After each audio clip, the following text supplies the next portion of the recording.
এরকম করে যদি একবার যদি কাঁঠালের সবজি বানাও কি মজা হবে না খেতে। তো হরে কৃষ্ণ বন্ধুরা, তোমার সবাই কেমন রয়েছো? আশা করি সবাই ভীষণ ভালো রয়েছো। তো আজ বাজারে গিয়েছিলাম, বাজারে দিয়ে দেখলাম আজ এই যে কাঁঠাল কাঁঠাল নিয়ে আসলাম। এই যে দেখুন কাঁঠালগুলো সুন্দর করে ছুলে এখানে আমি পরিষ্কার করে ছোট ছোট করে সাইজ করে কেটে নিয়েছি।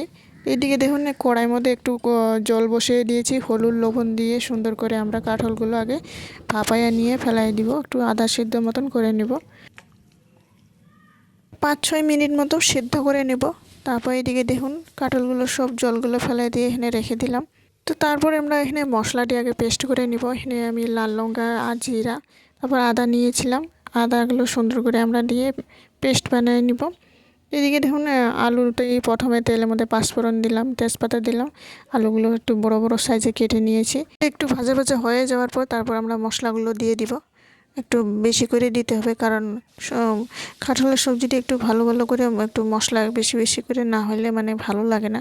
সব আগে মশলাগুলো আলুগুলো লোকে ভাজা ভাজা করে নিলাম। তারপরে এখানে কাঁঠালগুলো দিয়ে সুন্দর করে নাড়াচাড়া করে আমরা মেলাই নিব।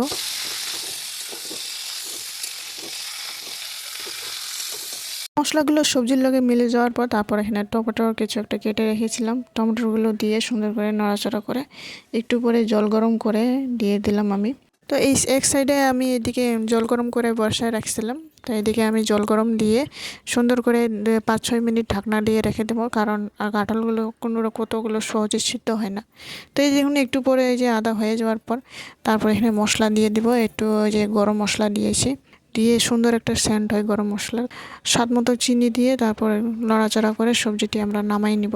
তো বন্ধুরা, এই যে দেখুন কেমন লেগেছে আজকের রেসিপি। একবার যদি ভাত রুটি দিয়ে খেলে খুব মজা হয় খেতে। তো বন্ধুরা, ভিডিওটি ভালো লাগলে অবশ্যই লাইক করে দিয়ে যাবেন।